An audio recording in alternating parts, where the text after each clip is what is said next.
திருப்பாவை பாசுரம் 9. தூமணி மாடத்துச் சுற்றும் விளக்கெரிய தூபம் கமழத் துயிலனை மேல் கண் வளரும் மாமன் மகளே மணிக்கதவைத் தாழ்த்திரவாய் மாமீர் அவளை எழுப்பீரோர் உன் மகள்தான் ஊமையோ அன்றிச் செவிடோ அனந்தலோ ஏமப் பெருந்துயில் மந்திரப்பட்டாலோ மாமாயன் மாதவன் வைகுந்தன் என்றென்று நாமம் பலவும் நவின்றேலோரெம்பாவாய்.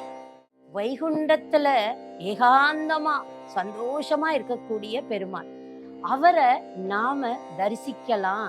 மாதவன் மாயவன் 2 கிருஷ்ணர் வச்சிருக்கிறோம். வைகுண்ட பெருமாள் நடுவுல அவ்வளோ அழகா உட்கார்ந்து இருக்கிறாரு.